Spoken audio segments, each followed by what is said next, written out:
Welcome to the Pinfall Podcast. I'm your host, Liz. I am joined as always by my co-host, Arcus. Hi, it's me.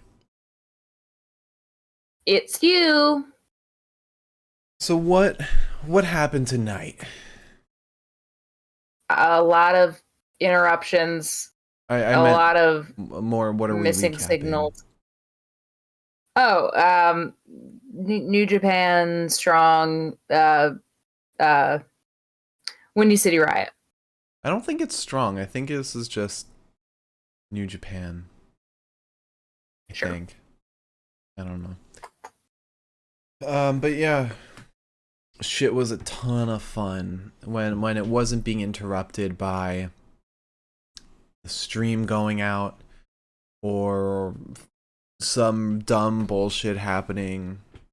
Technically, this was a super fun show. A match that was almost contender for match of the year. Moxley versus Will Osprey. Had the finish not been wonky. Yeah. Yeah, a lot of fun. And I think that they've set up Capital Collision to be really awesome. Yeah, so far Capital Collision has Mox versus Hiroshi Tanahashi. Eddie Kingston versus Tomohiro Ishii. So far that's it. But those two matches alone sound awesome. Yeah. Maybe Osprey versus Sonata. Yeah, if we're ever allowed to have Sonata back. Oh, that's in May, so yeah, he won't be, most likely. But yeah. You want me to give a rundown real quick of the predictions?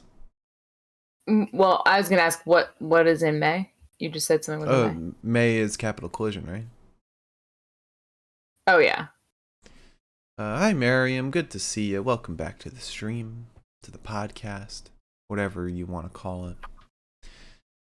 So you want me to go over the predictions? Yeah.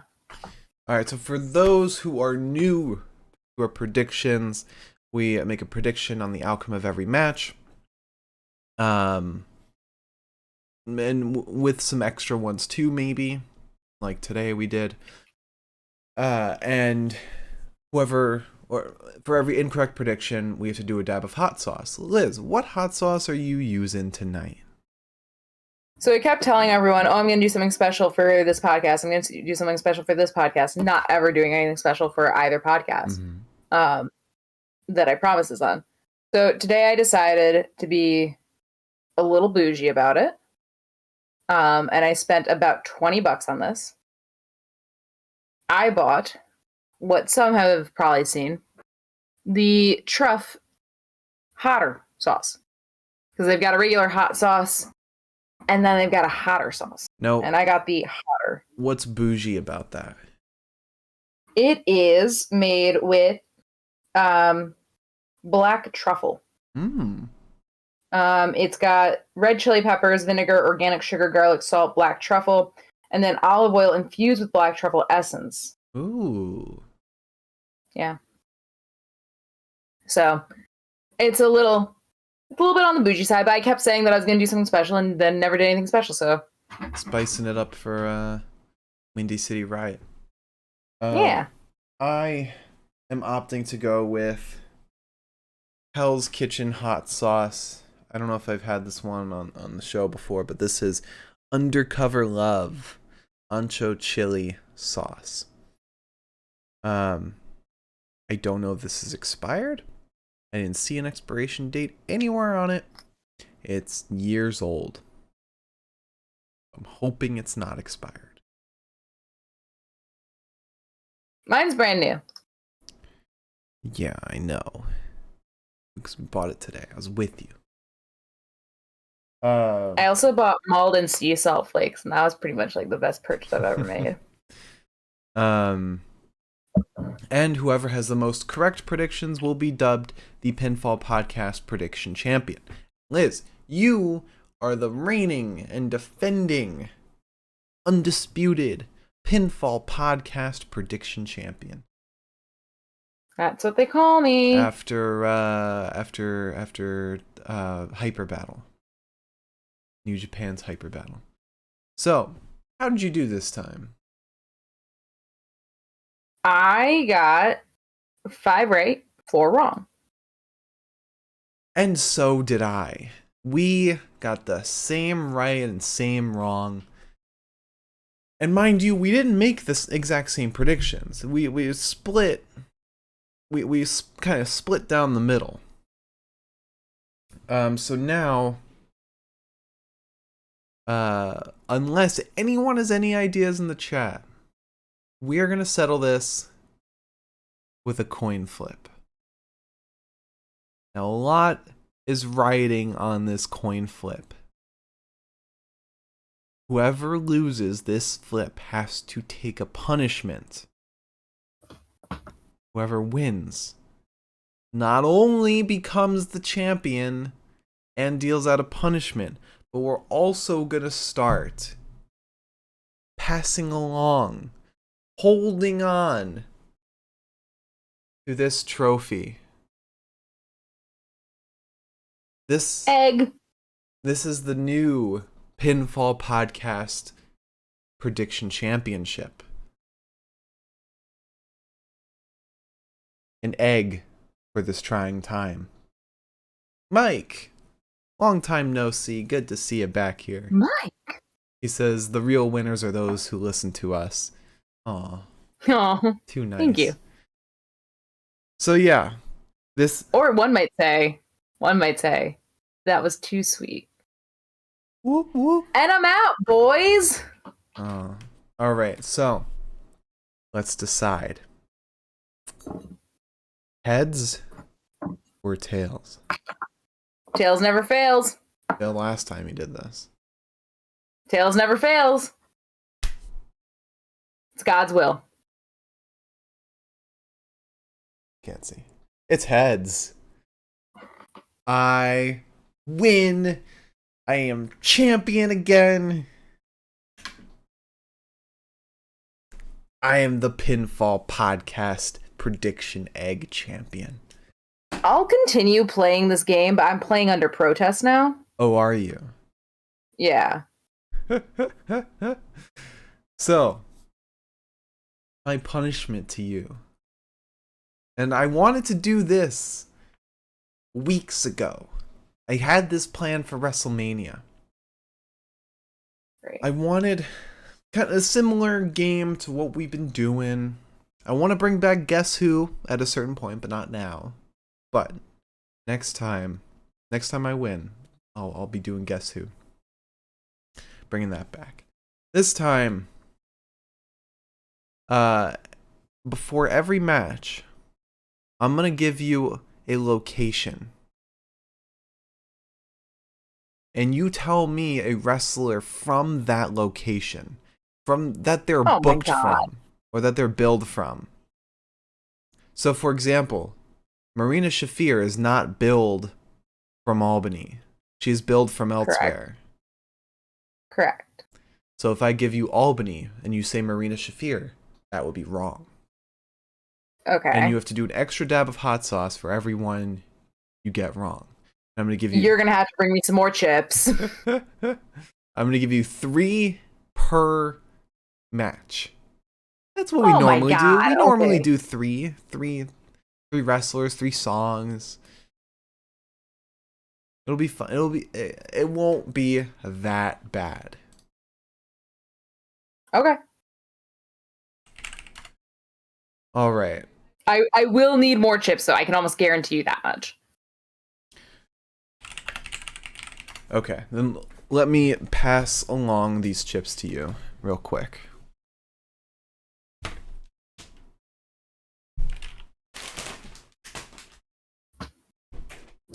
Hope everyone's having a good day today. I'm not. Thank you, sir. Those there.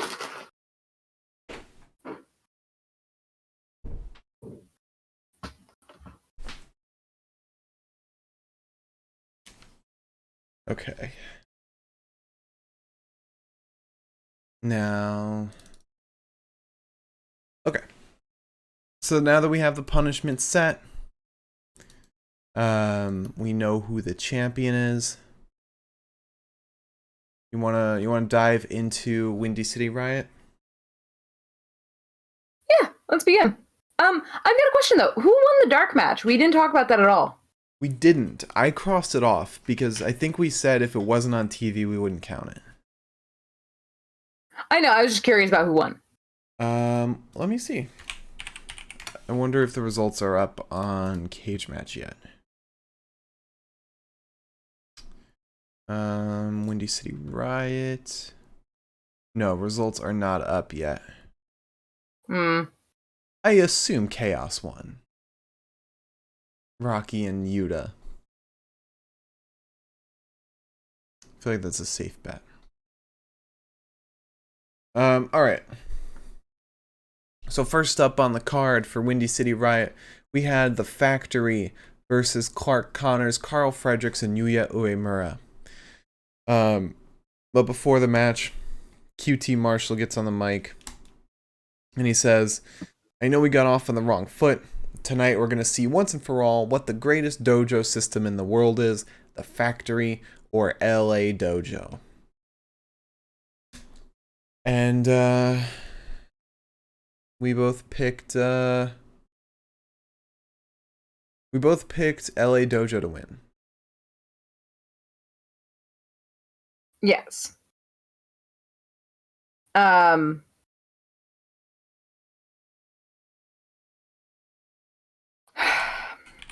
Okay.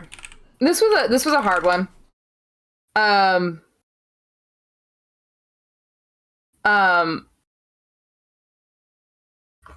Well, so this was hard because sorry. We have to do prediction. We have to do our dabs, and then right. I gotta give you the location. Sorry, I was like so in the zone. I was like, I'm gonna start talking about this match and start talking about how the fucking stream got real fucked up.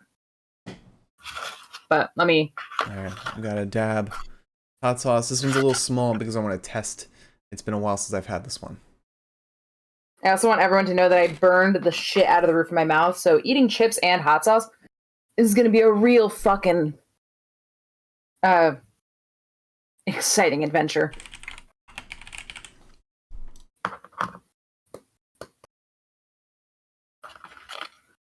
Also, this hot sauce is okay. Never mind.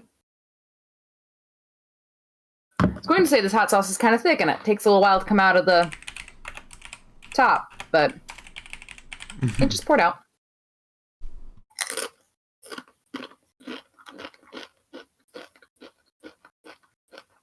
All right. So let me give you a location. Let me see. Let me get the first location. All right. So this will be an easy one. Philadelphia, Pennsylvania. Give me one wrestler from Philly. Drew Gulak.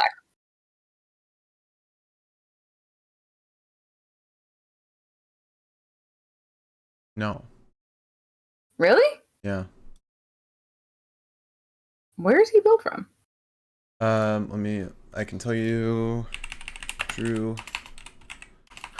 I know he's from Philly. Drew Gulak. To where he was born. Maybe this website is just wrong.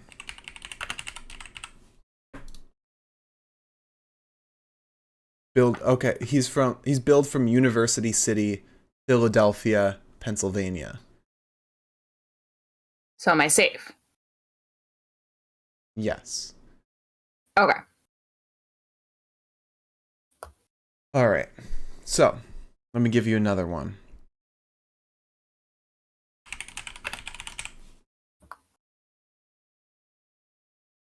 All right.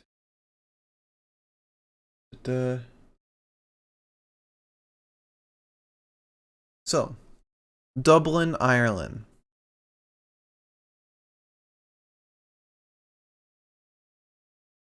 Sheamus. Correct.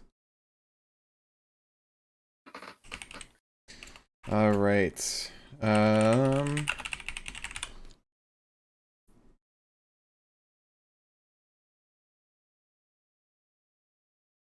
Atlanta, Georgia. This will be your last one for this match.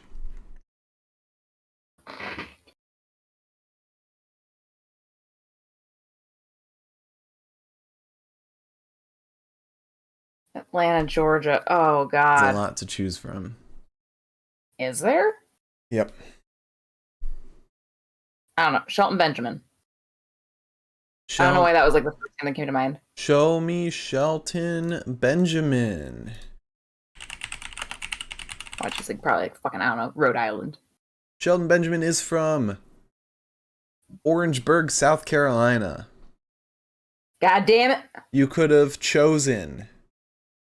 Let me give some big names. Apollo Crews. Baron Black. Jimmy Rave. Jonathan Gresham. Gotta remember, the first terminus took place in Atlanta, Georgia. Well, that will never help me again, so thank you. All right. All right, so to begin, this was, like I was saying, kind of difficult because this was where a lot of our streaming issues began. It happened in like almost every match, though. It did. So, our predictions, though. Well, no, we did our predictions. Sorry, I'm out of it. Yeah. Did you do your dabs for the incorrect ones? Yeah. Okay. Yeah. So Yuya is first in for the dojo. I believe Q2 was in first, or Nick Camarado. But Aaron Solo's in for the real beginning of the match, more or less. He gets an arm sub on Solo. Carl manages to kind of yoink himself out into the ring. He calls out QT before bitch slapping Solo. And QT gets in for a second before just tagging out. Carl then removes Solo and Camarado from the apron before punching down onto QT. Solo and Camarado break that up, but Connors and Uemura... Oh, we're going to have fun with this. Uemura. Uemura? It could be Uemura or Uemura. Uemura. Okay. But Connors and Uemura appear. Clark Connors, who I didn't realize is just a fucking like little chihuahua of a fella, taking out everybody. We get a dragon elbow to Solo, and then Yuya slings into him in the corner. Clark hits him with a shoulder to the midsection, then Carl hits him with a knee. Camarado then comes in to defend Solo, clotheslining Carl and Clark before elbowing Yuya. Camarado then kind of like suplexes back body, drops all of the LA Dojo, like he kind of just gets them all like on his back and in his arms. And then we kind of just get everyone doing their thing for a little bit. It kind of breaks down. Uemura then goes into striking QT before QT hits him with a hard clothesline. We get a huge German suplex, though, to QT from Yuya.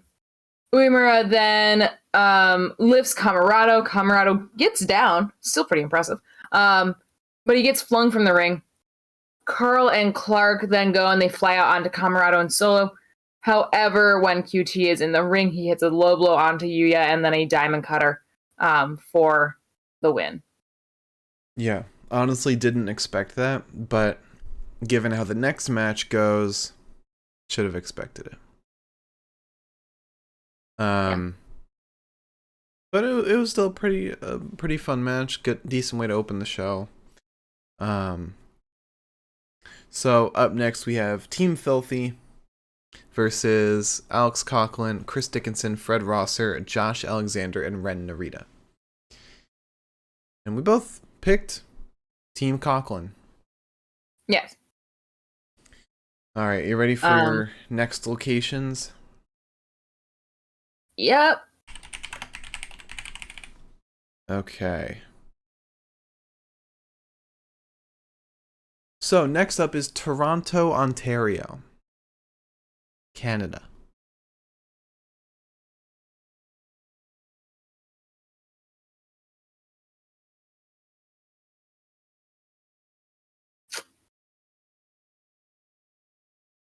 Ethan Page.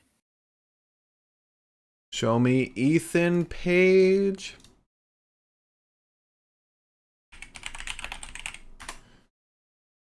Ethan Page is billed from Hamilton, Ontario, Canada, not Toronto. You could have went with Aaliyah, Allie the Bunny, Christian, Edge, Gail Kim, Jody Threat, RJ City. That's it. All right, let's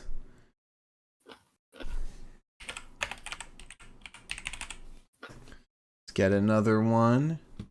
Your next location is Vancouver, Canada. Another Canada location.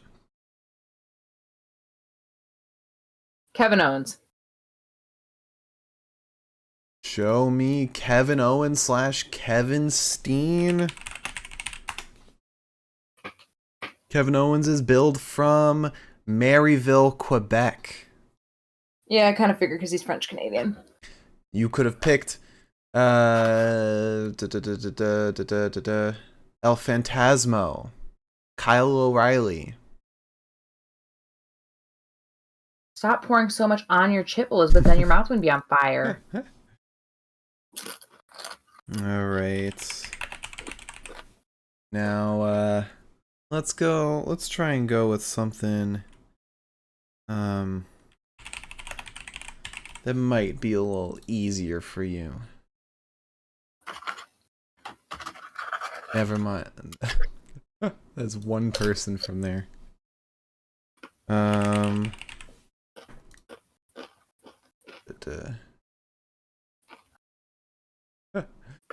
I can't do that one yet. That's a mean one.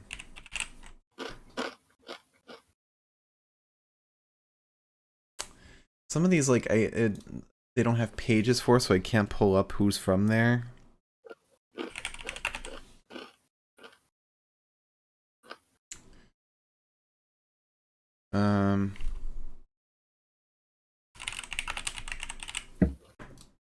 Let's see.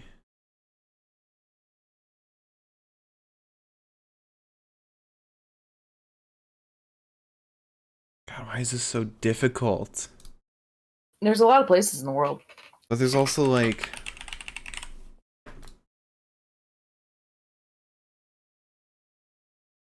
a lot of these places don't have pages. And they're, like, normal-ass places. Like, places in fucking Florida.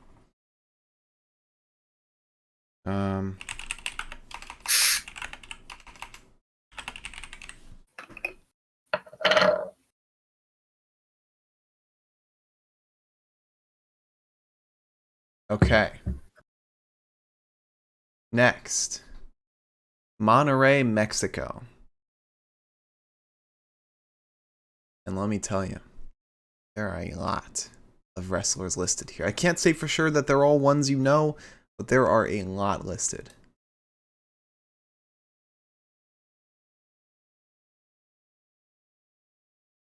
Well, I know two people that it's not.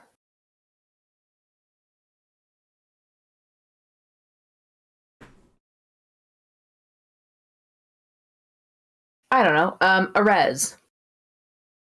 Show me Arez. Arez is from Mexico City. Well, you could have went with Angel Garza. oh, of course I could have. Well, also a lot of names, and this website also uses like their old names. My brain was like, I know two people that it's not, and that's because they're from the graves of Tijuana, Mexico. Oh. Who else is from there besides Thunder Rosa? Oh, I might just be thinking of her. Okay. All right, that is all. So why don't we get into this match? Now let me just talk around the massive pain in my mouth. So we get Josh fighting Danny Limelight to start. I forgot how much I like watching Danny Limelight. Yeah. He's really fun. He's a lot of fun, especially on MLW.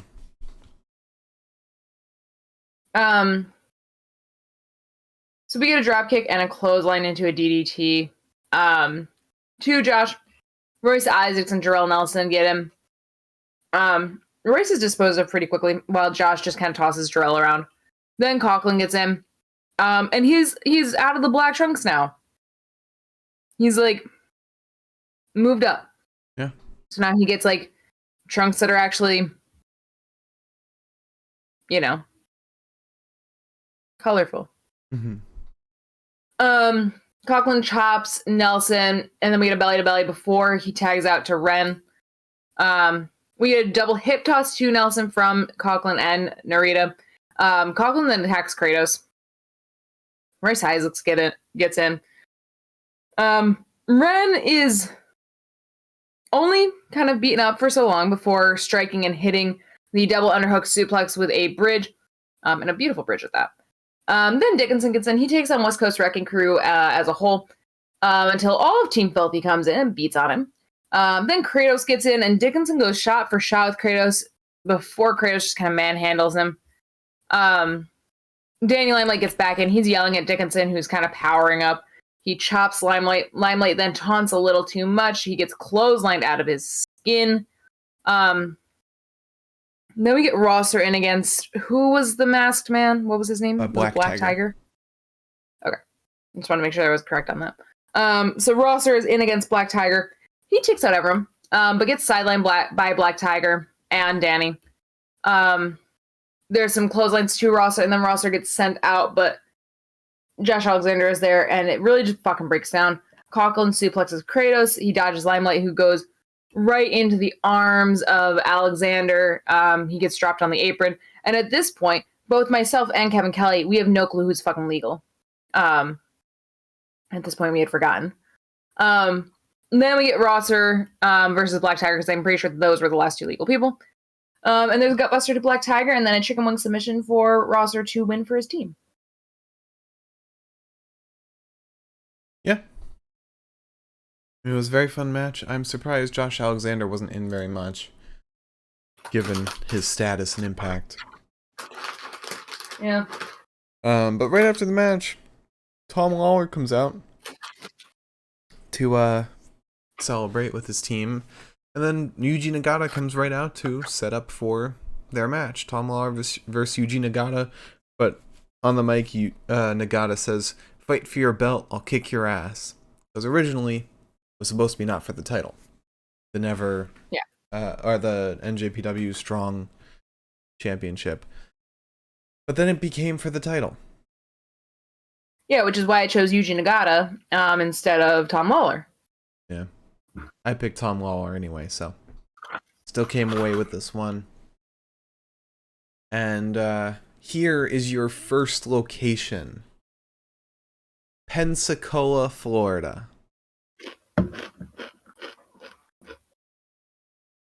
Pensacola, Florida.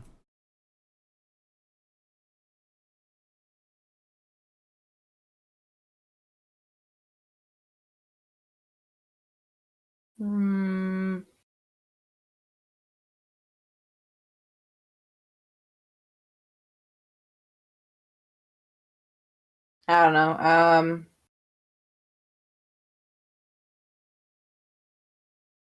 Maybe Roderick Strong? Show me Roderick Strong. Roderick Strong is billed from New Orleans, Louisiana. Not very helpful, Roderick, but thank you. One of the biggest wrestlers from Pensacola, Florida is Roman Reigns. Also from there is Leon Ruff.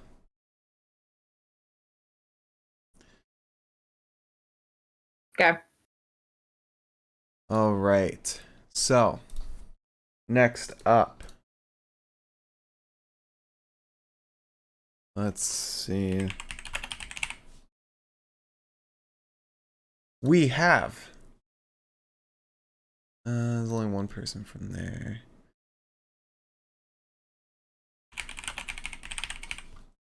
Let's see. No, only one person from there. You think there'd be more like... Well, you know what? What if we just did... Oh no, we can't do that. Can't just do the state.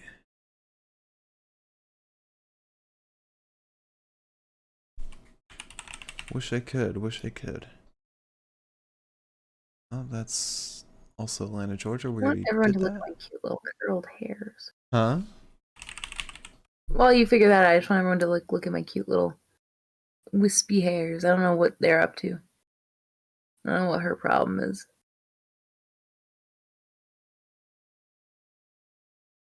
Alright, so next up,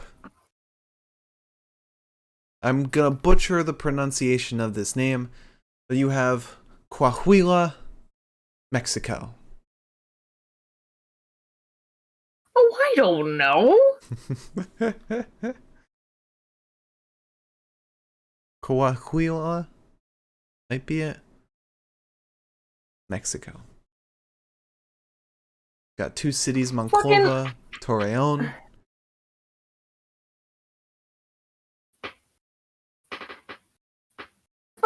I don't fucking know. Give me any name. I'm about to give you Roderick Strong again. I don't know. ASF. Show me ASF.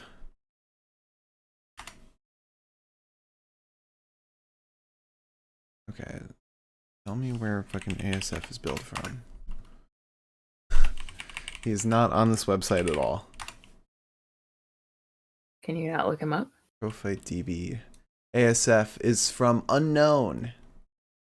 Oh, fantastic. But one of the most famous wrestlers from this location is Bandito. All right. Sure. Okay, let me get you one last location.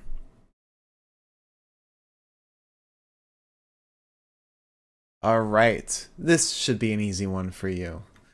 Long Island, New York. MJF.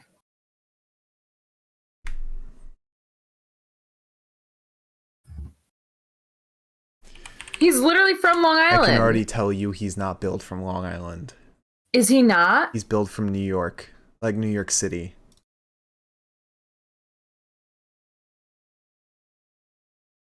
God, why is this so difficult? It's fucked up. Maxwell Jacob Friedman is built from New York City, New York. Fucked up.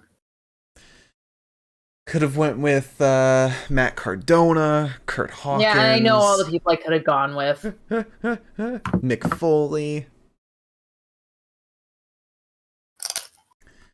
All right. So that's your three for this one. Let's get into Tom Lawler versus Yuji Nagata.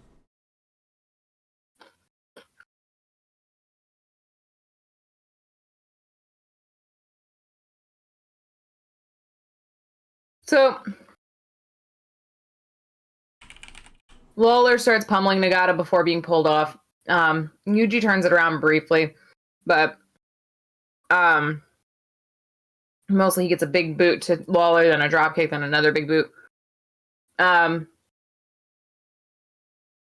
then tangles Nagata in the ropes, chops him, kind of beats him up ringside, gets him out on the apron, and chokes him out there. Back in the ring, he hits a side Russian leg sweep to Nagata. He transitions into an armbar on Nagata. Nagata gets to the ropes. And then he starts choking Nagata out with a sleeper. But Nagata gets free. He goes ringside. He wants the exploder on Lawler, but Lawler ends up getting the guillotine. When Yuji gets free of that, he hits Lawler with the exploder finally. We get back in the ring, and he punches Lawler, gets the butterfly suplex. He gets the Nagata lock applied. And Lawler's struggling for a little bit, but he ends up transitioning right into an ankle lock. And then we get a knee bar on Nagata. It's still not enough to get the tap as Nagata gets the ropes. Then Enziguri to Nagata misses, but Nagata gets one of his own, and then he gets the Nagata lock again, and he nearly gets the pin or the tap. But when Lawler gets free, he begins choking Yuji out, and then we exchange some rear naked chokes. Nagata hits the back suplex to Lawler, but he's too tired to get the pin. They start exchanging blows. We go right back to the rear naked choke on Yuji, but Yuji tries breaking free. It gets locked back in. Tom gets the PK. Still not enough for the pin. He ends up hitting a fist to the back of the head, and then ends up he gets the fist to the back of the head and ends up pinning Nagata to win. Sorry. Yeah. I thought this was a really fun match. Like, more fun than it had any right to be. Yeah. Alright, you ready? Oh, wait. Next up, we have United Empire versus Bullet Club. Huge 12-man tag match. And I think it was Carl Anderson gets on the mic. And he says before the match, "Welcome to the newest member of Bullet Club, the legendary Scott Norton." And then they do a group 2 suite. This match was goofy as hell. And I picked Bullet Club. And I picked United Empire. Yeah, I just went on record that I only picked Bullet Club because you picked United Empire, and we had almost all the same picks by this point, so I wanted to switch it up.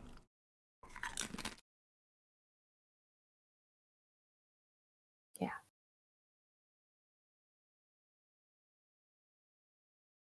Alright. So, ready for your locations? Yep. So your first location is Tokyo, Japan.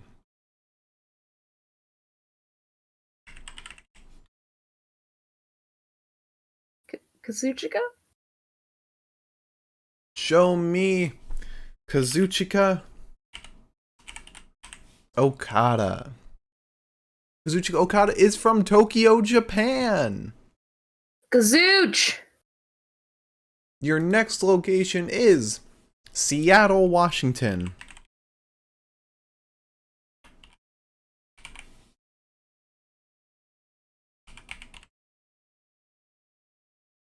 Daniel Bryan? Show me Bryan Danielson.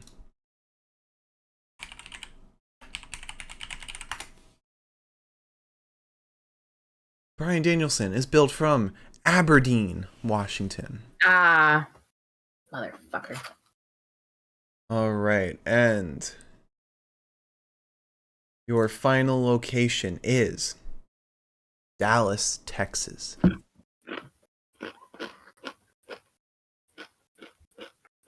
Hangman.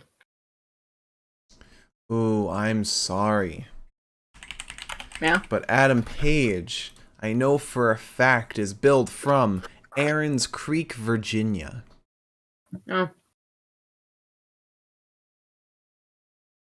Let me guess, I could have gone with Lance Archer. Let me see. Lance Archer. Lance Hoyt is billed from Dallas, Texas. Let's see. Who else is billed from here? Names are so weird because it's like a lot of their old gimmicks. Like Matt Cardona was still in this as Zack Ryder. Anyway, so let's jump into Bullet Club versus United Empire. Yes. Hang on, let me just try to plug my laptop in before it dies. So TJP and Bay are going after one another. We get rapid fire roll-ups, counter flips, shit like that. Then we get Hinarai versus Hekileo, who has absolutely no time for Hinarai. He tries to choke slam him almost immediately. He doesn't get it, but gets an elbow to the jaw of Hinarai. And after Hinarai hits like several strikes to Hekileo, one fist just rattles his poor little body. Hinarai does fight back with some body shots, but it's not much. We get Jeff Cobb versus Scott Norton. Cobb immediately suplexes Norton, who gets up pretty quickly right after that. He suplexes Cobb right back. Then TJP gets in for like some reason. Doesn't like do anything. Except have like a really awkward interaction with Norton. Then LP gets in. We get some drop kicks to the face of TJP. That gets Bay in. Then Phantasmo gets like back in with like a whole song and dance for the back rake. Anderson gets in, hits the back rake. Gallows gets in, hits the back rake. Hekileo gets in, hits the back rake. Scott Norton gets in, hits the back rake. Then we have LP and Bay kind of like working together again. TJP avoids both of them. He gets Mark Davis in instead. Davis takes on both LP and Bay, hits a double scoop slam on the boys. Hekileo breaks the cover though. And then both of Aussie Open are at Bay's mercy until Bay jumps right into the arms of Davis, gets bulldogged by the one who's not Kyle Fletcher. There we go. Gets bulldogged by Kyle Fletcher. Nearly we get a magic killer to Jeff until Great O'Khan bops in with the Mongolian chops. And then Aussie Open kind of dominate the field. And they hit what used to be called the fidget spinner and now is called something that I couldn't understand and was not repeated more than once. And also is not available to find online at all.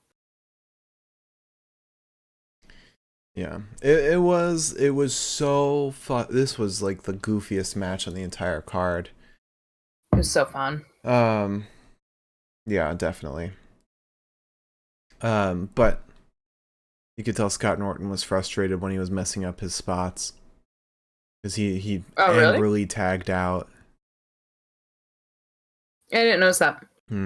Yeah, his face and like he just looked pissed. And then when he tagged out, Carl Anderson was just like patting him on the back because you could tell him, or they could tell. He's old. This happens when you're old. Yeah. This is why I kind of hate these things where it's like they like take somebody who has like limited mobility now because they've been wrestling for so long, and like they're supposed to be keeping up with these other guys. It's like, sorry. Yeah. Sometimes you gotta stop. Mm-hmm. Now, up next, we have what probably is the most fun match on this whole card. Oh my god! Like one match is arguably better, but this one was the most fun. You had TMDK and Bad Dude Tito versus Finn Juice and Brody King in a Chicago street fight. This was fucking bananas. Yeah. And we both picked Finn Juice and Brody King, so we're good. And let me give you your locations that you have to guess. Any wrestler build from this location. Not born in this location, build from this location for those who are new to our stream and just tuning in. Idro, welcome. Yes, Eddie Kingston did show up in New Japan. We'll talk about that soon. But Liz, your first location in this set is Winnipeg, Canada. Winnipeg, Manitoba. Stop me, Canada. Stu Grayson. He's probably from like fucking Nova Scotia or something. Show stupid. Me Stu Grayson. Probably Ontario because he's super fucking French. Stu Grayson is billed from. That's not right. Well, what? None of it's right. He's born in Victoriaville, Quebec. He resides in Ottawa, and he's billed from the Marvel Universe or the Mushroom Kingdom. Good for him. Bad for me, but good for him. Some famous people from Winnipeg are Allison Danger, Chris Jericho, Candice LeRae, Kenny Omega, Rosemary, among others. Alright, now this one should be easy for you. Your next location is Ayr, Scotland. Drew McIntyre. There you go. Thank you. Drew McIntyre and Noam Dar are the only two from Ayr, Scotland. Alright, and this one should also be an easy one. Cincinnati, Ohio.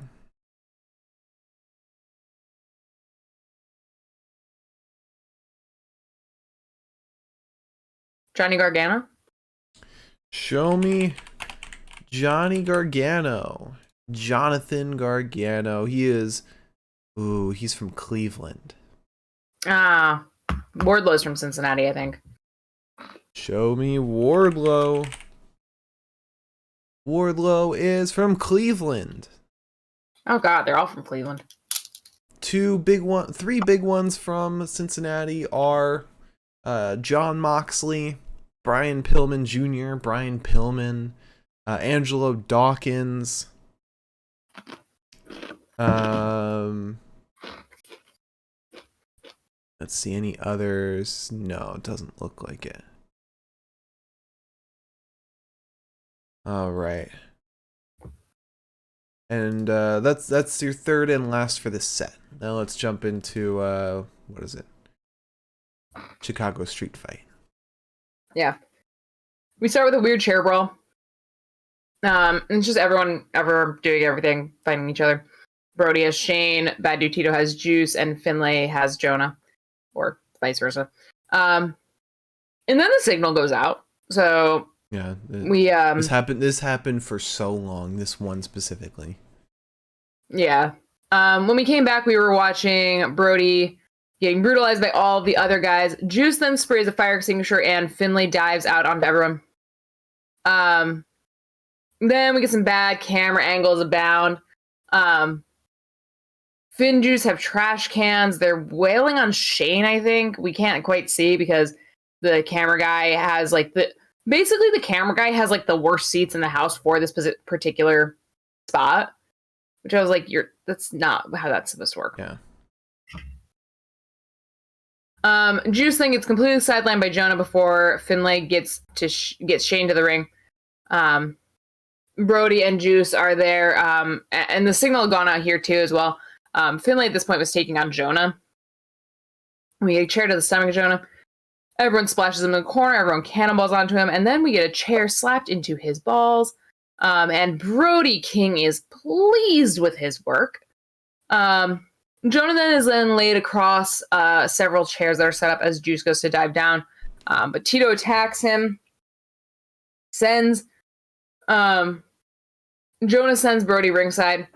We get an apron bomb to Finlay from Haste, but Juice saves his partner by hitting Haste with a belly to back on the apron. Then we get Juice and Bad Dude Tito together. Tito puts a ladder on Juice and goes to splash him, but Juice tosses the ladder at Tito upon impact. Tito then takes out Juice, but Brody lariats Tito, hits him with a Death Valley driver into the chairs.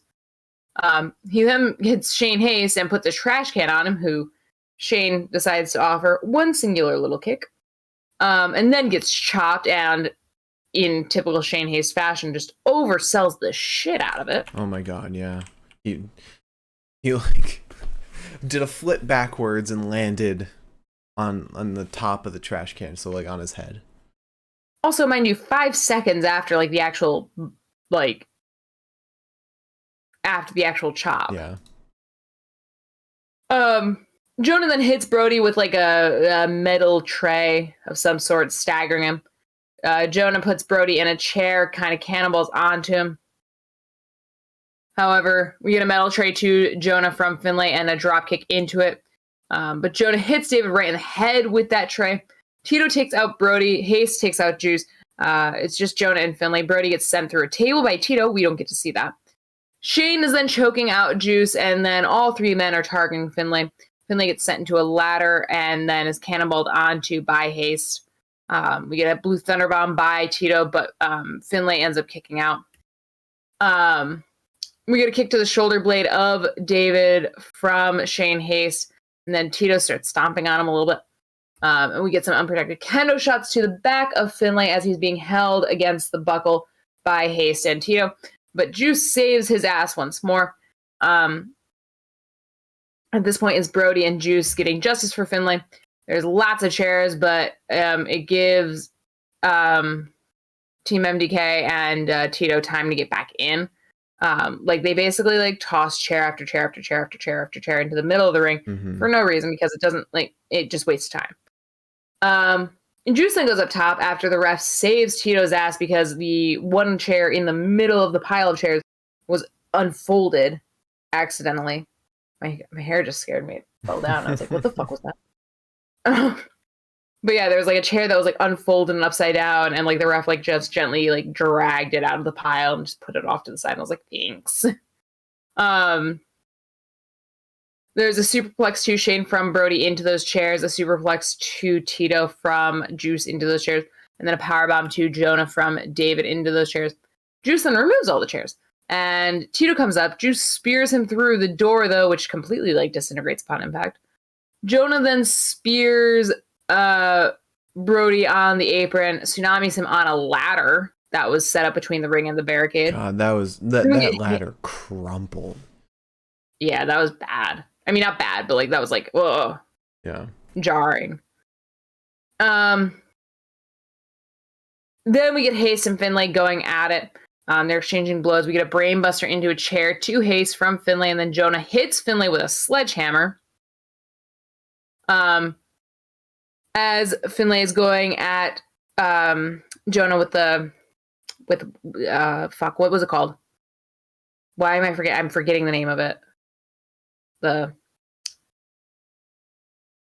Jonah had the sledgehammer. Finlay had the shillelagh.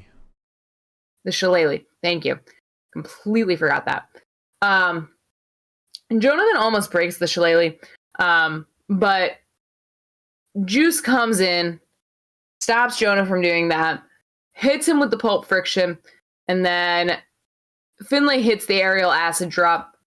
The shillelagh is then sent into the head of Jonah multiple times for Finlay to get the win and to probably close this chapter.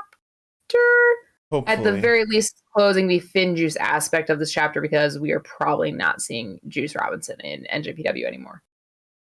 Yeah. He apparently had a sweet little farewell. And the whole time that he was having a sweet little farewell, we had the cameras trained on Kevin Kelly and Matt Raywall, which Kevin Kelly was kind of visibly annoyed with. Yeah. Because you could tell that he was over here we have Juice Robinson. And I was like, okay, well, I'm glad we got that. Yeah, the camera work for this whole show was dog shit. It was terrible. It was bad. Yeah. All right. So up next, we had US of J Open Challenge. And who answers the Open Challenge? Well, we get a video start off, and it's of Moxley, and I thought to myself, no, that's not right. They played the wrong video. I think Kevin Kelly thought the same thing in a weird way, because Kevin Kelly was and that's Moxley, who's in the main event. Yeah, because he was already annoyed from the end of the last match, so he probably thought that they just screwed up again. But no, it was a video of Mox talking to the challenger, Shota Umino, who was a young lion a few years ago and teamed with Mox, and even had the Death Rider's jacket. And Mox didn't know his name in their, because they were on a tag team. He didn't know his name, so we just called him Shooter. And so we had Jay White versus Shota Umino, and this was a lot of fun. Yeah. We both picked Jay White. However, we made predictions on who the challenger would be. You thought it would be Blake Christian. I thought it would be Killer Cross. We were both way, way, way wrong.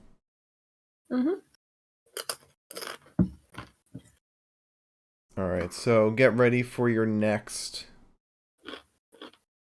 locale. While I take this dab.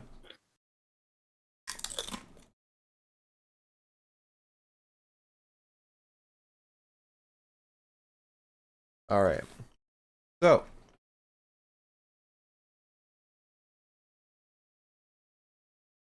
your first location is Birmingham, England.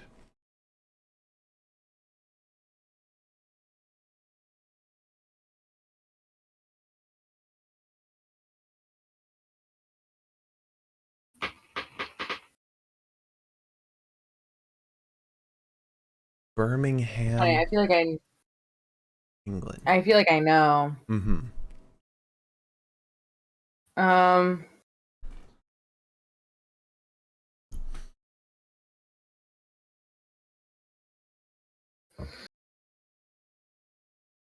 God, I'm trying to think English wrestlers. Yeah.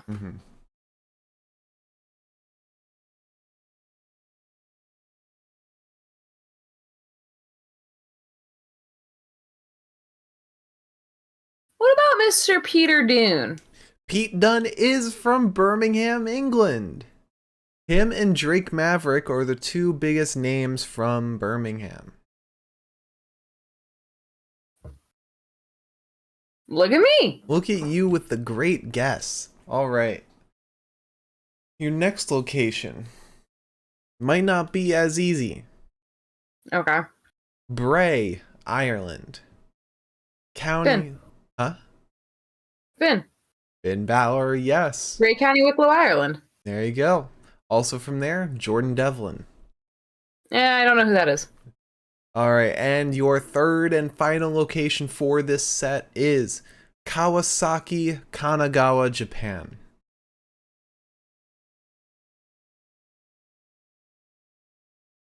Not as easy.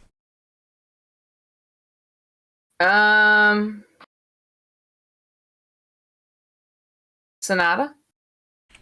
Show me Sonata. Sonata is from Niigata, Japan. Big names from Kawasaki, Kanagawa, Japan are Tomohiro Ishii, Michael Nakazawa, among many others. All right. So let's get into Jay White versus Shota Umino, which they kept pronouncing his name as Shoto. It's Shota. I think Matt Raywalt was just calling him Shoto. Kevin Kelly was pronouncing it right.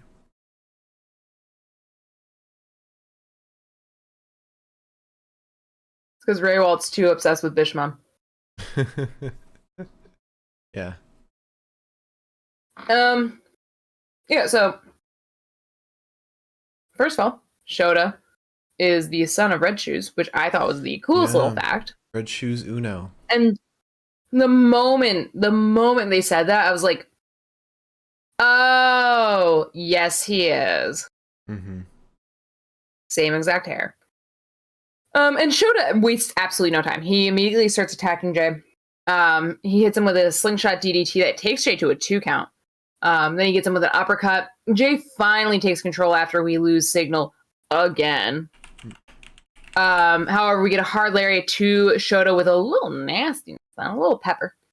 And Jay is just playing with Shota at this point. Just like fucking around, talking shit, chanting "Too Sweet" with the crowd. Shota then hits Jay with a sliding elbow, and then a big knee to the face, and a funky little dragon sleeper driver sort of thing to Jay. Jay then hangs Shota up on the top rope, gets him with the snap DDT, and then hits him with a blade buster. And at this point, Jay's just yelling at him, kind of telling him that he's a failure in comparison to his father. I think that's what he said, or he was also talking shit about his father. However, we then get a Uranagi to Shota and a cute little sleeper. He wanted the Snapdragon, but chops Shota instead. Shota then slaps the hell out of Jay, hits him with a pump handle slam and kick and a German suplex, but still no pin. Eventually, Jay ends up getting Blade Runner to win. Yes. Was a lot of fun. I was expecting someone to confront Jay afterwards or do something, but he just grabs a mic and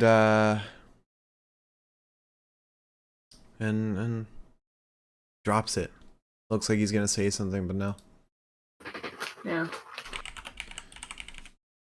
All right. So after that match, we had strong style. Like the strong style match. We had Minoru Suzuki versus Tomohiro Ishii. Also, Idra's asking about that cowboy hat on the wall. Has it always been there? Or are you JR? No, that's always been there. That is my father's cowboy hat that I stole from him at a wedding. And just never gave back, I guess. So. Oh yeah, I forgot you got it at that wedding. Yes, where a woman who I did not know got mad at me for taking it from my father. Yeah. Very weird moment. All right. So, with Ishii versus Suzuki, I picked Ishii and I came out on top. You picked Suzuki. Right on. You suffered. I do suffer. And you have more locations to answer for. First being Charlotte, North Carolina.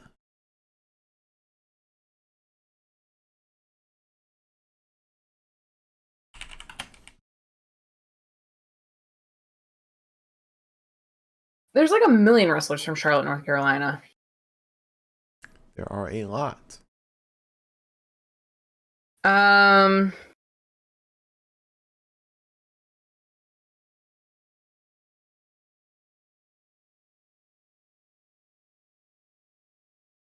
There's like one sticking out that we've already talked about, so I know it's not them. Okay. Think of Justin Roberts saying, "Oh, is it this he says to say Charlotte, North Carolina?" That kind of saying. No, because I thought that he said that for Kenny. Did he say that? Okay. All right. Well, any ideas for Charlotte, North Carolina? Yeah, my nose is running.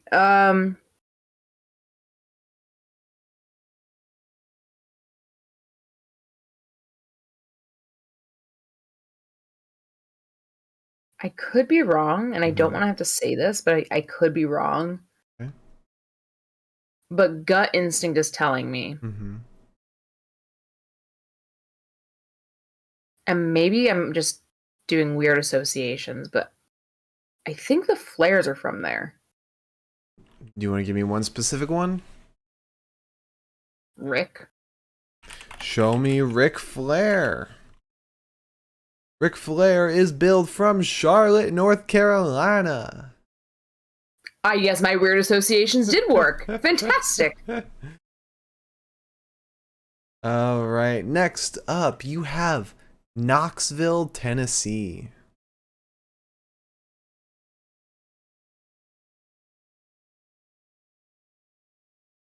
Knoxville, Tennessee. Knoxville, Tennessee.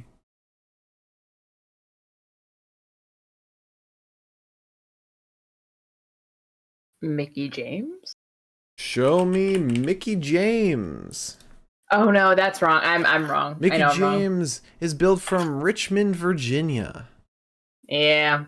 From Knoxville, Tennessee are Bianca Belair, Ivy Nile, Randy Orton. among others. All right, and your final location for this set is Tampa, Florida. Hang on. Mm-hmm. Am I... maybe it's just where he was born from? What? Who?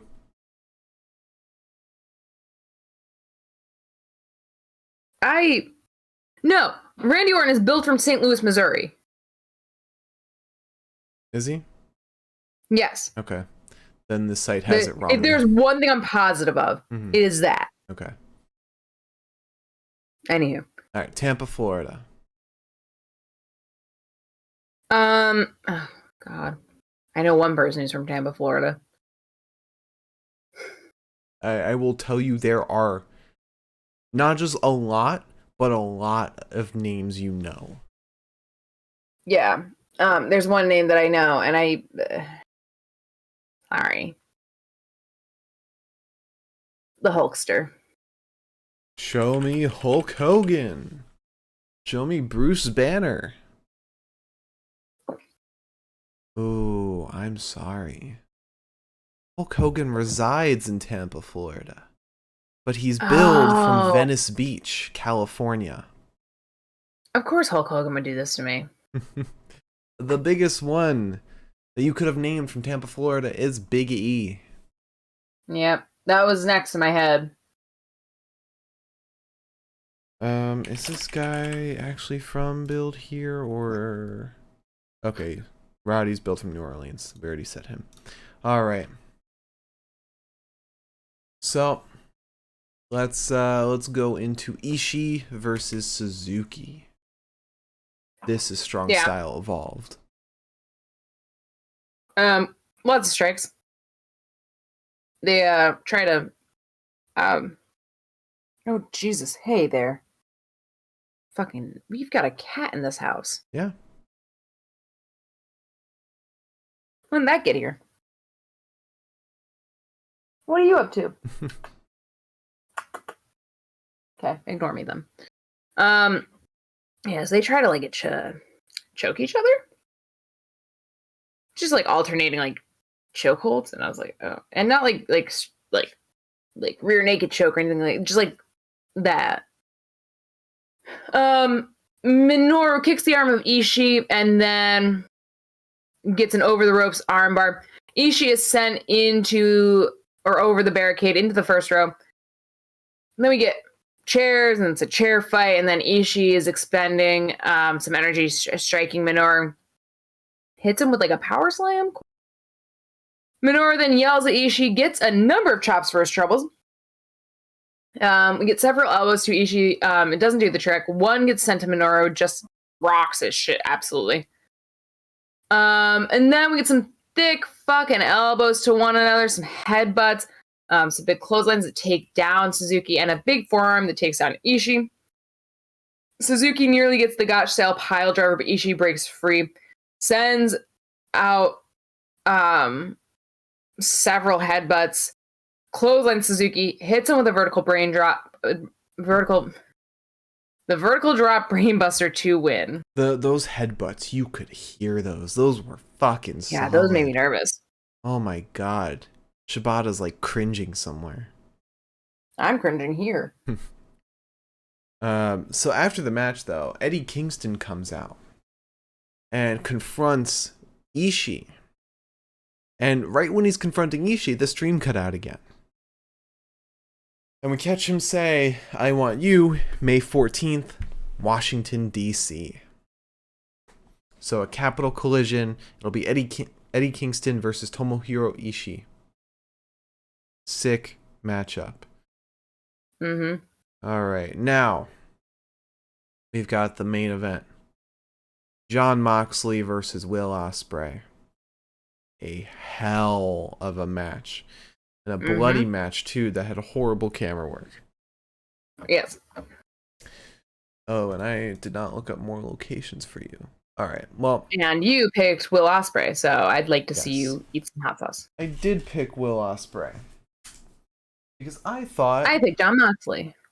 I thought it wouldn't matter that Osprey has a title shot coming up against Tanahashi. I thought that would matter. But it did not. Alright, let me get your first location. Let's see. We already did Seattle. You already guessed someone from Aberdeen. Let's see. Oh, I know Naito's like the only person from where he's from.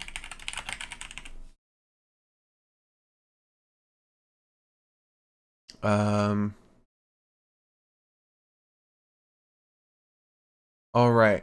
So, pretty easy one. New York City. Can't guess MJF. Okay.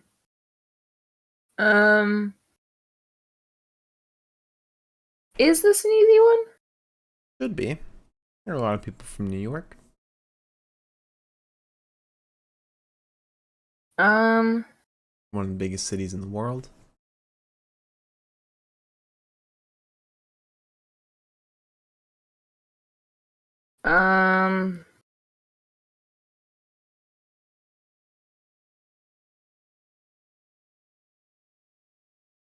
Oh, well, no. Santana? Show me Santana. Santana, aka Mike Drastic, is billed from, I'll give this one to you, billed from Bronx, New York. I'll give it to you. I was about to say Eddie, but I'm pretty sure he's billed from Yonkers. Yeah, he is. Bronx is part of New York City, so I'll count it. All right, now let's get your next location. No,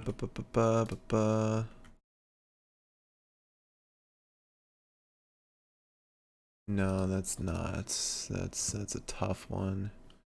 We already did there. We did there.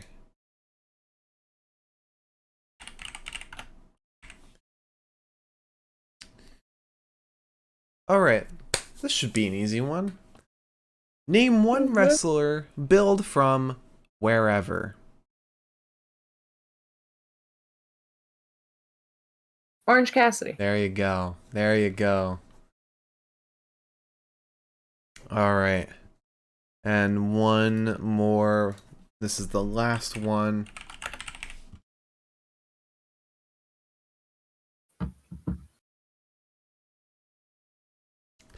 Let's see. Let's make this a good one.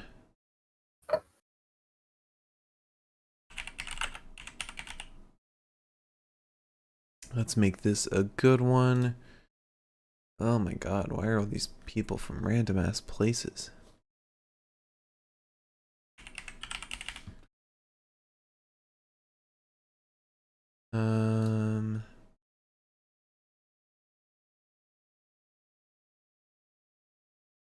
Alright, this should be easy for you. Who is billed from Vienna, Austria? Walter. Correct. Born and billed from there. Alright. Think that was 3 for 3? Yeah, 3 for 3. Nice. First time for everything. Alright, so we start in the crowd for this match. Moxley ends up clotheslining Osprey over the barricade. In the ring, once the match has started, Moxley starts he holds his hands against Osprey's mouth and nose before kicking him in the back. Osprey gets on his feet and starts chopping Moxley, tossing him into the barricade. Moxley does the same thing to Osprey, who hits Moxley with a chair, and then the camera catches Moxley bleeding, which For the first time. First time of 2 times. He goes to his wrist, and earlier we'd seen him tuck his blade into his... Not earlier, this was that time. Oh, okay, yeah. We see him tuck the blade into, like, his little wrist tape, and I don't get it. I don't know how you, like, keep that from cutting yourself. It's probably not that hard. It's flat. However, we get some elbows to the head of Moxley, and Osprey then bites the bloody wound down Moxley, which I think is fucking repulsive. Then we get a spinning backbreaker to Moxley. They start exchanging some elbows. And we get a snapdragon suplex to a rebounding Osprey from Mox.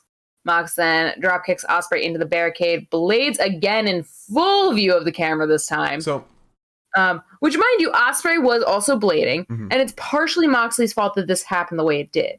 Yeah, they both shouldn't have been blading at the same time.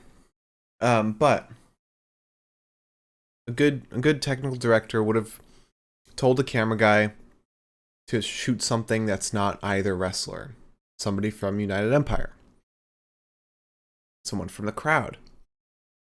Also, Osprey would have been a better choice, I think, because he had Davis and Fletcher on flanking either side of him while he was on the ground. And so the camera's on Mox this whole time. He pulls his fingers away from his wrist tape like this. Like, his fingers are like this. So you clearly see there's something in his fingers, and he just goes like that. Like, it was a little more discreet. It was kind of like, it was more like this. You could still tell he was like slicing something. But it was more discreet than you're putting it out to me. But no, it was just like two people were fucking up at the same time. It was bad. Which at the end of the day, yes, of course you know they're blading. Like, if you don't know they're blading, then... But you don't want to see it. It's like you don't want to see the actor go through a costume change. Yeah. Release suplex so sends Osprey flailing. It was so cool. I love that move. And then we get a kick to the head of Moxley. Moxley stays standing though. He gets hit with a big boot to the face. Moxley ends up hitting Osprey with another Snapdragon suplex, and then I think a second one. We get like lots of back rakes to Osprey, who ends up getting free. Hits the Os Cutter on the apron. Osprey then gets a flying elbow and a little. So he gets Moxley on like the fucking announce table, hits him with a flying elbow, and then it's like they're both like laying there in like the shatters of the table. You just see Osprey reach up and go like that to Moxley's chin, and I was like, so sweetheart. Great. I love wrestlers checking on wrestlers. It's my favorite thing. Like, if I can have anything, I want like a super cut of like just like the little like the gentle like little like caress or like little like pet that they give like one another, or like the time that like Finn and Rowan checked on each other by like kind of like touching like their pinkies together, and I was like, yes, we're in love. So we get a flying drop kick, and not just a flying drop kick, but like a coast to coast drop kick to Moxley, and then a shooting star press, but Moxley still kicks out. He tries to hit the Death Rider, only for Moxley to get an elbow to the face. They start exchanging blows. We get a huge power bomb to Moxley after countering a lariat, but Osprey doesn't get the pin. We get some thumping blows into the chest of Osprey, looking for the ref to call the match, but he doesn't. He wants another Snapdragon suplex. Osprey lands on his feet this time, hits the Os Cutter, still no pin. Mox gets the stomp, which I thought was crazy. Yeah. Eventually, shout out to Seth. Yeah. Moxley goes to lariat Osprey. Osprey hits a Spanish fly to counter that lariat, and then hits the hidden blade. No pin. And good thing, because I fucking hate that move. Moxley then hits the Death Rider once, hits it again, and covers. And it's 1-2. Osprey kicks. Ref counts to 3. Ref calls the match. Mox puts him in the rear naked choke. Osprey taps as the bell rings. But technically it doesn't make sense. Yeah. If I'm being honest. Anyways, Moxley wins, but ref was terrible. Kevin Kelly even said Osprey was tapping because he heard the bell. And it was like clear view that Osprey kicked out. Terrible ref. Almost as bad as Bryce Remsburg. Hey, calm down. But I mean, this match was so much fun. So much fun. And with Mox's stomp, I think, didn't Seth do a paradigm shift recently? I think he did an ode to Mox at some point. He may have. But yeah, this would have been a match of the year contender had that wonky finish not happened. Because I feel like what was supposed to happen was Mox gets the bulldog choke on Osprey, and then Osprey taps out for the finish, but the ref just called it just a little early. Yeah. But Mox was definitely supposed to win because he gets on the mic and he says, "That was a hell of a fight. I thought Will Osprey was nothing but an entitled punk. Nothing but a spoiled little talented bitch. That motherfucker's got some balls, some heart. If he wants to dance again, I ain't hard to find. I actually now have respect for Will Osprey. When I laid out a challenge for tonight, he stood up. He has guts. He doesn't run. That is more than I can say for some people in New Japan. For some legends of New Japan Pro Wrestling. More than I can say for Hiroshi Tanahashi. Tanahashi, it's been almost 3 years and you've been ducking me at every turn. I tried to show you the respect you deserve. I'm getting impatient. I'm throwing respect out the fucking window. Washington, D.C. This is your last chance to accept my challenge, Hiroshi Tanahashi. We can do this one of two ways. Shake hands, sign the contract, and meet up in D.C., or we can do this the hard way and I can drag your ass to DC by your stupid fucking ponytail. Hiroshi Tanahashi, there is a new ace in New Japan Pro Wrestling, motherfucker." And according to Merriam, New Japan issued an apology for the stream tonight. Thanks. It doesn't mean a whole lot because it still happened, but as long as it doesn't happen again. I saw a lot of people commenting on the live thread that this might be the last New Japan show that they pay for because it was shitty. It was so shitty. And it's a shame because it was an incredible fucking show. It was. It really was. But yeah, that's our recap. You want to talk about the best of the night? Yeah. All right, let's talk about Wrestler of the Night. And if you have a question for our questions, AMA, whatever, leave it in the chat now and we'll get to it after the best of the night. If you're watching on YouTube, leave a comment and we'll get to the next one. If you're listening on Spotify, join us at twitch.tv/pinfall podcast. Ask us anything you want about wrestling, non-wrestling, what's on TV, what we had for dinner, how I feel being the Pinfall Podcast prediction champion, technically. So, here are your 3 choices for Wrestler of the Night. Ready? Jay White, Jon Moxley, and Will Osprey. Jon Moxley. Fair. Very fair.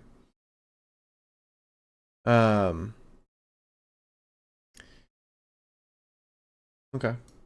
I'll go with Jon Moxley too. I'll agree. Alright, match of the night. I don't think this is any contest whatsoever. Although maybe it was a little bit of a contest. So, as always, we go from the worst match to the best match of the night and talk about which one is the match of the night. First up, worst match of the night. 4 out of 10. Bullet Club versus United Empire. It was very goofy. Wasn't my speed, but that's just me personally. Scott Norton isn't one of those legends that can return to wrestling like this. Mm-hmm. Next up, 4 out of 10, Factory versus LA Dojo. Doesn't help that the stream, like the stream kept cutting out really bad here, and it just made it unwatchable. But what we did see was pretty good. Yeah. Next up, 6 out of 10, Tomohiro Ishii versus Minoru Suzuki. A lot of fun. Couldn't help but get past that these are just two old men fighting each other. The back and forth strikes are good, but it can be a bit much at some points. Mm-hmm. Next, 6 out of 10, Team Filthy versus Dickinson, Rosser, Alexander, Narita, and Coughlin. This was a lot of fun, especially Kratos doing the fucking tope suicida over the corner. That was insane. That was ridiculous. A lot of fun. A lot of fun. Next up, 7 out of 10, Jay White versus Shota Umino. Was just a good old, really good wrestling match. Nothing much to it. Jay White adding a little bit of character to it. Yelling in the face of Shota. It was great. Next, 7 out of 10, Tom Lawler versus Yuji Nagata. Again, as I already said, I thought this match had no right being as good as it was. No right. Next, 8 out of 10, Finjuice and Brody King versus TMDK and Bad Dude Tito. So fucking good. This was so fun, so great. Like, this is how you have a street fight. Insane. Mm-hmm. And finally, 9 out of 10, John Moxley versus Will Osprey. Ridiculous. Yep. Would be a 10 would it not be for the finish. You agree? I agree. All right. You want to answer some questions? Sure. All right, first question. Idro asked, do you ever intend to give your dad a hat back? No. That man has a hat of his own. Another one. This one is mine and it barely fits my head. So. Plus, I like having a cowboy hat. I mean, you never know when you're going to need a cowboy hat. Yeah. All right. Miriam asked, if you guys could design your own signature hot sauce like Hot Ones has, what would it taste like and how hot would it be? Yours would be like volcano levels of hot. Mine would be mad hot, but mine would be like hot, but like flavorfully hot. Mm-hmm. In that we would use vinegar and like nice, like sharp garlicky. It would be like hella garlicky. Mm-hmm. Ironically, I'm not the biggest fan of truffle. Mm-hmm. I'm not either. It's good, but only this is actually really nice because it's almost it's got kind of curry vibes in my opinion. Because it's got like a little bit of a sweetness to it. Mm-hmm. Not the point. You know what I'd love to do? And this might sound weird. I'd love to make a hot sauce, like a nice like habanero hot sauce. Super spicy. With like a little bit of strawberry in it. Ooh, okay. Yeah. Because like we always like, there's always like mango habanero shit like that. But like a little bit of strawberry and like a hot sauce, I think that would work. Okay. I'd probably do my favorite spice flavor is chipotle. So I definitely do chipotle, and I've made like not hot sauces but salsas before. Definitely chipotle flavored, a little bit of mango in there. Kind of make it more smoky than really hot, because I prefer flavor over spice. But of course have a little bit of spice in there. Maybe have a little bit of habanero. Mine a little habanero chipotle with a hint of mango. I think that'd be really good. That sounds really good, actually. Yeah. I want to know, I want to know if somebody's ever made. Ooh, there's strawberry serrano hot sauce. Ooh. That sounds mad good. It does. All right. Yeah. Idro asked, have y'all thought about the AEW WWE Invasion Fantasy Booking podcast? I've never heard of that. I also don't watch many podcasts. Oh. No, I think he suggests that we do that. Oh? Yeah. That was like a minute ago. Oh, like a special episode to fantasy book that? Yeah.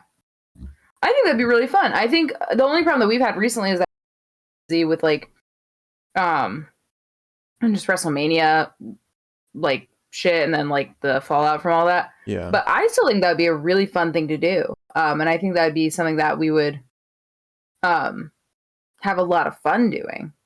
Yeah, we could do it on like a special. We could just do it as a Sunday show on like a Sunday show when like there's not anything going on really. Because every once in a while we have weeks where it's like, oh, well, the best thing we can do is like this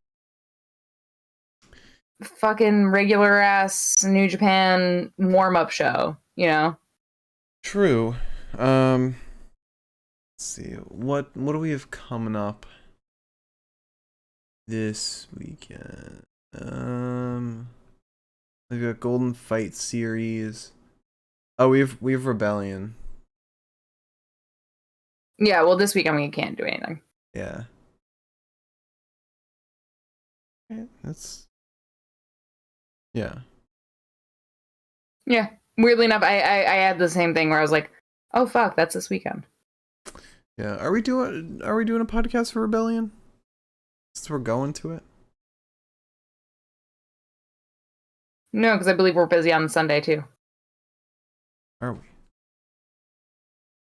Well, yes, it is my father's birthday on Rebellion Day. So I think the least we can do is do something the day after. Yeah. Okay. All right. So no